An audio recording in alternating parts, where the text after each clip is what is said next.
Recently president Trump ने अब तक 2 बार बोल दिया कि एक टाइम था जब अमेरिकन सिटीजन्स ना टैक्स पे नहीं करते थे, मगर अब एक हेफ्टी टैक्स पे कर रहे हैं। मैं अब ऐसा करने वाला हूँ कि जो भी अमेरिकन सिटीजन है उनके से टैक्स मतलब पूरा एग्जाम करने वाला हूँ। 0 टैक्स पे करने वाले हैं ये लोग। और जो कंट्री के लिए टैक्स चाहिए वो दूसरे कंट्री के जो भी प्रोडक्ट्स आते हैं, सर्विसेज आते हैं, उसके ऊपर हेवी टैक्स मारेंगे। क्योंकि जो अमेरिकन सिटीजन है वो खुश रहना, इसीलिए वो मेरे को चूज करे थे।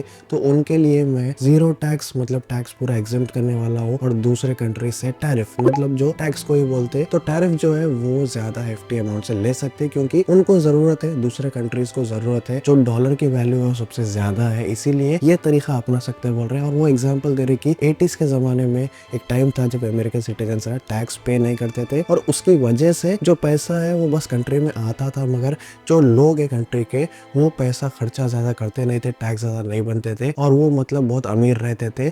मगर अब आजकल जमाना ऐसा है कि बहुत हेफ्टी टैक्स बन रहे। मगर अब यहाँ पे देखो एक एडवांटेज है, डिसएडवांटेज है वो नहीं मालूम, क्योंकि इसके अंदर जो इंडियन सिटीजन है, जो मतलब सिटीजन बने अमेरिका के, तो वो लोग भी आते या फिर वो लोग एग्जाम्प्ट होते नहीं मालूम। अगर वो लोग आ गए तो इंडिया को भी बहुत फायदा है, क्योंकि ऐसा बोल रहे कि $14,000 से $22,000 तक का फायदा होने वाला है, अगर ये मतलब जो 0 टैक्स है अगर इसको इंक्लूड कर दिए। अब इसके अलावा अब जो लोग का जो डर है वो ये भी है कि अगर ये फॉर्मेट अप्लाई करे तो नए लोगों को सिटीजनशिप देने में थोड़ा मतलब डिले कर दे, क्योंकि जो लोग भी इसके अंदर से मतलब नॉर्मल इमिग्रेंट से अगर सिटीजन बने तो वो लोगों को भी जो मतलब जो टैक्स पे करना पड़ता वो 0 हो जाता। इसीलिए वो भी एक मतलब एक डायलॉग चल रहा है कि होता या फिर नहीं होता। मगर प्रेसिडेंट ट्रंप ने जो बोला है कि 0 टैक्स लगाएंगे, वो बहुत जबरदस्त न्यूज दिख रही अमेरिकन के हिसाब से। मगर दूसरे कंट्रीज जो भी मतलब पहले टैक्स पे कर रहे थे वो और एक्स्ट्रा पे करना पड़ता है। अब इसके बारे में आपकी क्या राय है,